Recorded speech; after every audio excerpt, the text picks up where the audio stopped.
Hello বন্ধুরা, সবাই কেমন আছো? আশা করি সবাই ভালো আছো, আমিও ভালো আছি। কাল রাত থেকে যেইভাবে বৃষ্টি হয়ে যাচ্ছে বলার মতন না। এখন একটু বৃষ্টিটা কমেছে, চলো তোমাদের একটুখানি দেখাই। এখন একটুখানি বৃষ্টিটা ধরেছে।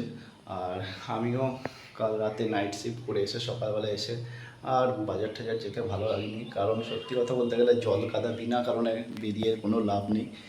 তো সবার ওখানেই হয়তো বৃষ্টিটা হচ্ছে। বৃষ্টিটা হওয়ারই কথা, কেন মনে হয় একটু নিম্নচাপ নেমে গেছে আর বর্ষার বৃষ্টি।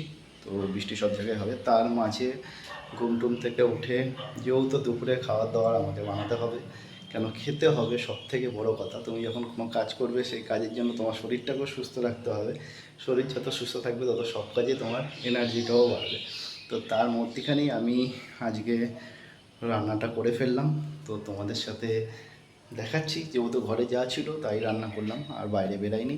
তো এখন আমার রান্না বান্না কমপ্লিট। তো দেখো, এই হচ্ছে আমার একটা মেনু। এটা আলু পটলের তরকারি, আর একটা হচ্ছে আলু ছোলা দিয়ে তরকারি। আর এখানে গরম গরম ভাত, গরম গরম ভাত হয়ে গেছে। তো যেহেতু আমরা রেগুলারিটি মেনটেন করে রেগুলারিটি ভিডিও দিয়ে থাকি, তো আজকের জন্য এইটুকুনি একটা ব্লগ আমার দুপুরে। তো এখন আমার অনেক কাজ বাকি আছে, যেহেতু এখনও এগুলো ধুয়ে টুয়ে সব পরিষ্কার করে রাখা, তারপরে স্নান পুজো দেওয়া, খাওয়া দাওয়া।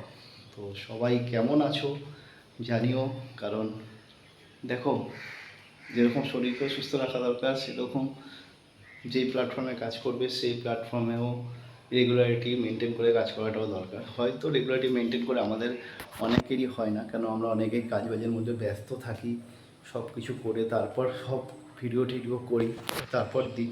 তো যতই হোক, যখন কাজ করছি কিছুটা টাইম বার করে, হয়তো টাইম মেনটেন করতে পারি না, মিথ্যা কথা বলতে তো পারবো না, টাইম মেনটেন করতে পারি না। যখন যেরকম টাইম থাকে তখন সেরকম টাইমে আমি ভিডিওটা দিই, কারণ হয়ে ওঠে না সব কিছু কাজের ফাঁকে। তো আজকে ভাবলাম চলো তোমাদের সাথে দুপুরের ভিডিওটা শেয়ার করি। তো তাই চলে আসলাম আমার ছোট্ট একটা ব্লগ নিয়ে। ব্লগটা কেমন হয়েছে জানি, অত ভালো এডিটিং টেডিটিং আমরা যারা নতুনরা আছি বা আমার মতন যারা আছে অত পারি না, তাও শেখার চেষ্টা চালিয়ে যাচ্ছি, কারণ শিখতে কোনো বিধা নেই। তো তাই জন্য বলবো আজকে এইটুকুনি ব্লগটা আমার থাক। এই আমার রান্নাবান্না সব কমপ্লিট, দেখে নিচে পরিষ্কার হয়ে গেছে, এসে যাই হোক। এবার এইদিকে হবে ধোয়াধুয়ির কাজ। তো চলো, টাটা, দেখা হবে আবার পরে ভিডিওয়ে। চেষ্টা করি ভিডিও দিয়ে যাওয়ার, দিয়ে যাচ্ছি। সবাই ভালো থেকো, টাটা।